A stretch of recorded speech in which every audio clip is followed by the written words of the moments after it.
বাংলাদেশ হোসেনপুর শাখা ও বাইতুল জান্নাত ফারুকি মহিলা মাদ্রাসা 25শে ফেব্রুয়ারি ইসলামী মহাসম্মেলনের সম্মানিত সভাপতি হযরত উলামায়ে কেরাম এবং দিনদার ইমানদার মুত্তাকি যুবক ভাইয়েরা, পর্দার আড়ালে অবস্থানরত আমার শ্রদ্ধেয় মা ও বোনেরা, সর্বপ্রথম ওই মহান রব্বে কারিমের দরবারে শুকরিয়া জ্ঞাপন করি যে মহান রব্বুল আলামিন হাজারো ব্যস্ততাকে অপেক্ষা করে ইসলামী সম্মেলনের অজ মাহফিলের প্যান্ডেলের নিচে আলেম উলামাদের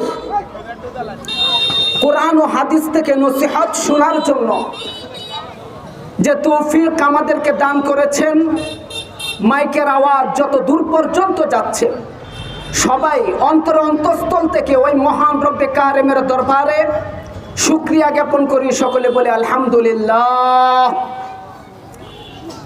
সম্মানিত হাজিরিন, আমি আপনাদের সম্মুখে পবিত্র কোরআনুল কারিমের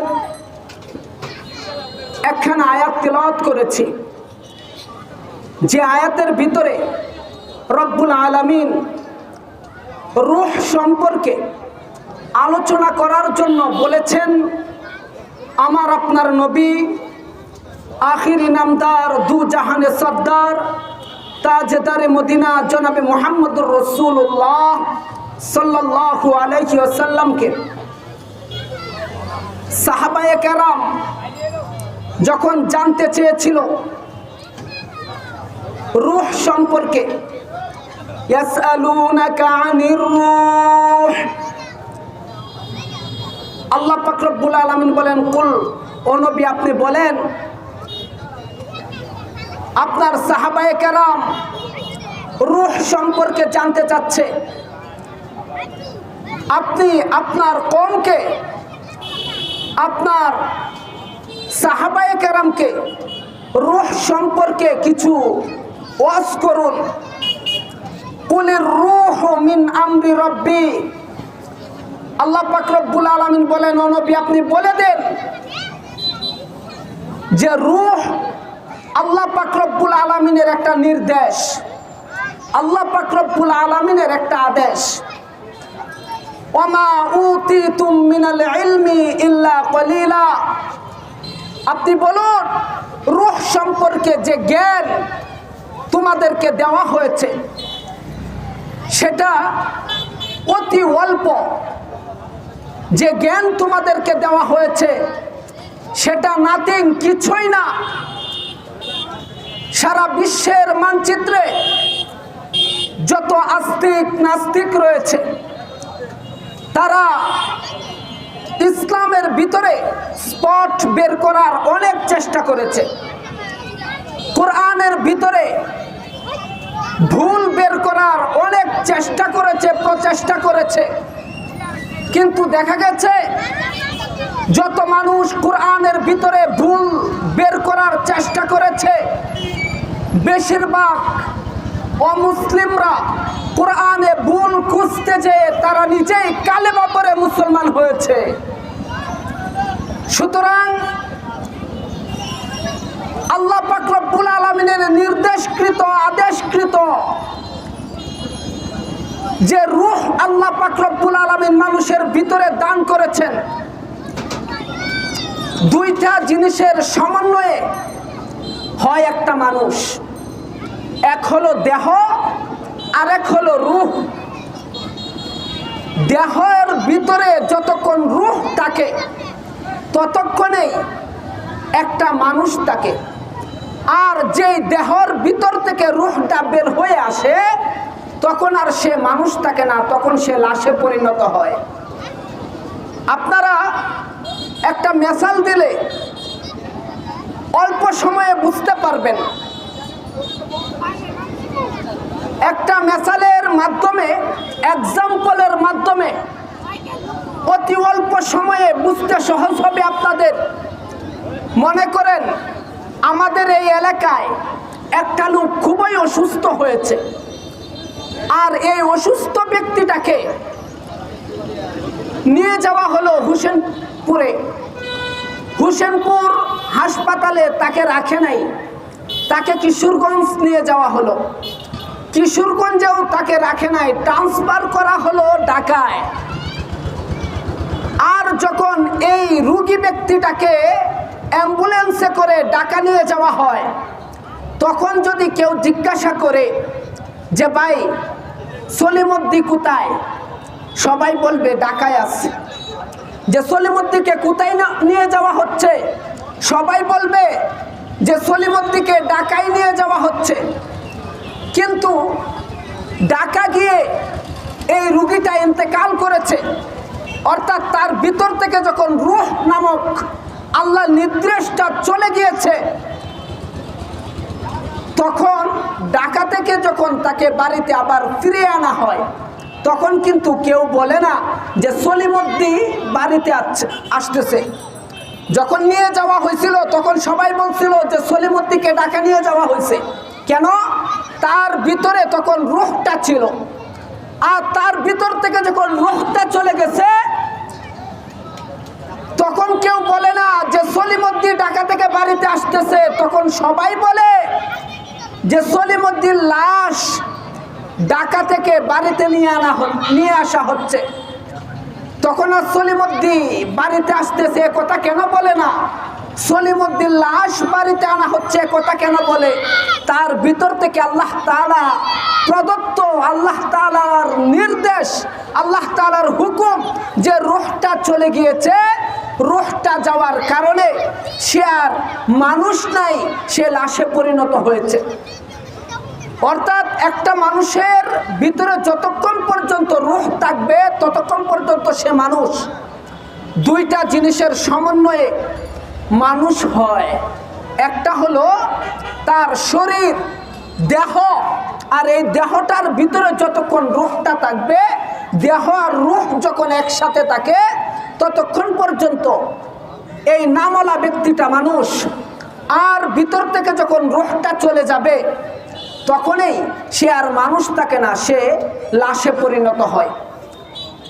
আর নাস্তিকরা এই রূহ সম্পর্কে অনেক গবেষণা করেছে। তারা যত গবেষণা করেছে ততই তারা অপদস্থ, অপমানিত হয়েছে। কারণ আল্লাহ পাক রব্বুল আলামিন কুরআনুল কারীমে বলে দিয়েছেন, ওয়ামা উতিতুম মিনাল ইলমি ইল্লা কলিলা। রূহ সম্পর্কে যে জ্ঞান তোমাদেরকে দেওয়া হয়েছে তা খুবই সীমিত, নাথিং, কিছুই না। সুতরাং আমেরিকাতে কিছু নাস্তিক ডাক্তার একসাথে বৈশা তারা ভাবতেছে যে রূহ সম্পর্কে আমরা গবেষণা করব। এখন রূহকে তো দেখা যায় না, রূহটাকে তো ছোঁয়া যায় না, রূহটাকে তো ধরা যায় না, তারপরেও তাদের বিশ্বাস কেমন? যাকে দেখা যায় না দুই নয়নে তাকে বিশ্বাস করি না গুরুর বচনে, এটা হলো নাস্তিকদের একটা থিওরি। সুতরাং তারা গবেষণা করা শুরু করলো যে রূহকে তো আমরা জীবনেও দেখতে পারবো না, রূহকে তো জীবনেও ছুঁতে পারবো না, রূহকে তো স্পর্শও করা যায় না, তাহলে রূহ সম্পর্কে গবেষণাটা কিভাবে করব? মেরে মুহতারাম দোস্ত, একটু খেয়াল করে যদি শুনেন বিস্তারিত বুঝতে পারবেন। কিছু ডাক্তার একত্রিত হয়ে একটা মুমূর্ষ রোগীকে বেডের উপরে শোয়ানো হলো আমেরিকাতে। শোয়ানোর পরে দেখবেন রোগীকে যখন বেডের উপরে শোয়ানো হয় তখন রোগীর বডির ভিতরে যেই পালসগুলো নাড়াচড়া করে, প্রত্যেকটি পালসের পয়েন্ট কম্পিউটারে শো করে। যখন একটা রোগীকে শোয়ানো হলো বেডের উপরে এবং তাকে চেক আপ করা শুরু করলো, তার মুখে অক্সিজেন লাগানো হলো, দেখে যে কম্পিউটারে শো করছে তার পালস শিরা এত এত পয়েন্টে রয়েছে। আবার কম্পিউটারে শো করতেছে তার হার্টবিট, বুকের দুপ দুপ শব্দ এত এত পয়েন্টে রয়েছে। আবার কম্পিউটারে শো করতেছে সে যে বেডের উপরে শোয়া, তার ওয়েট, ওজন এত এত পয়েন্টে রয়েছে। তখন যে রুগীটাকে সর্বপ্রথম শোয়ানো হয়েছিল সেই রুগীটার ওজন ছিল 80 কেজি।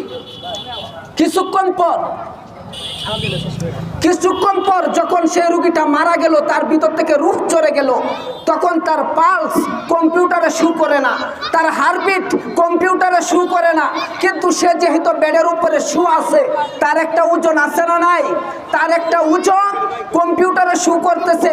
ডাক্তাররা দেখতে পেল রুগীটা যখন জীবিত ছিল তখন তার ওজন ছিল 80 কেজি, সে যখন মারা গেল তখন তার ওজন হয়ে গেছে 78 কেজি, কমে গেল 2 কেজি। ডাক্তাররা গবেষণা করে সবাই আলোচনা সমালোচনা করতেছে যে রুহু তো আমরা দেখতে পাই না, কিন্তু রুহুর ওজন আমরা পেয়ে গেছি। কি যে রুগীটা যখন জীবিত ছিল তার ওজন ছিল 80 কেজি, যেহেতু 2 কেজি কমে গেছে রুহু চলে যাওয়াতে রুহুর ওজন 2 কেজি। এক ডাক্তারে বলতেছেন যে তোমরা গবেষণাটা আর একটু বাড়ায়া করো, কারণ মুসলমানদের কোরআনে যে বলেছে ওয়ামা উতিতুম মিনাল ইলমি ইল্লা কলিলা, রূহ সম্পর্কে যে জ্ঞান তোমাদেরকে দেওয়া হয়েছে তা নাথিং, কিছুই না। সুতরাং রূহ সম্পর্কে এত অল্প গবেষণা করে সাংবাদিক সম্মেলন করে সাংবাদিকদের সম্মুখে ইন্টারভিউ দিয়ে তোমরা নিজেরা অপমানিত হয়েও না। কিছুক্ষণ পরেই সমস্ত ডাক্তাররা মিলে আরেকটা রোগী বেডের উপরে শোয়ানো হলো। শোয়ানোর পরে দেখতে পেল যে কম্পিউটারে শো করতেছে তার পালস, শিরা এত এত, তার হার্টবিট, বুকের ধুপ ধুপ শব্দ এত এত, তার ওয়েট। তখন এই রোগীটার ওজন ছিল মাত্র 70 কেজি। কিছুক্ষণ পরে তার মুখ থেকে অক্সিজেন খুলে নেওয়া হলো। যখন অক্সিজেন খুলে নেওয়া হলো তখন কিছুক্ষণের ভিতরে রুগীটা একটা টানা দিয়ে মারা গেল, তার ভিতর থেকে রূহ চলে গেল। তখন দেখে যে কম্পিউটারে আর শো করে না তার পালস, শিরা, কম্পিউটারে শো করে না তার হার্টবিট, বুকের ধুপ ধুপ শব্দ, কিন্তু সে যেহেতু বেডের উপরে শোয়া রয়েছে তার ওয়েট, ওজন এটা কম্পিউটারে ঠিকই শো করতেছে।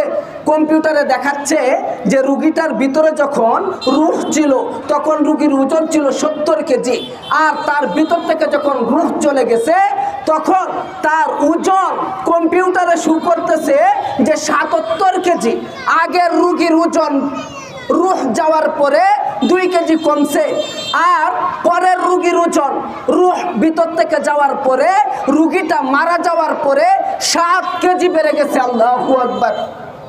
তখন সমস্ত ডাক্তাররা একত্রিত হয়ে বলল যে হ্যাঁ, আল্লাহ তাআলা যে কোরআনে বলেছে, এই কোরআনে ওয়ামা উতিতুম মিনাল ইলমি ইল্লা কলিলা, রূহ সম্পর্কে যে জ্ঞান তোমাদেরকে দেওয়া হয়েছে তা একেবারেই নাথিং, এটা বুঝতে আর আমাদের বাকি নাই, এটা বুঝতে আর আমাদের বাকি নাই। এক মিনিট, এটা বুঝতে আর আমাদের বাকি নাই। মেরে মুহতারাম দোস্ত, আল্লাহ তাআলা কোরআনে যে হুকুম করেছেন প্রত্যেকটা হুকুম আমাদের কল্যাণের জন্য।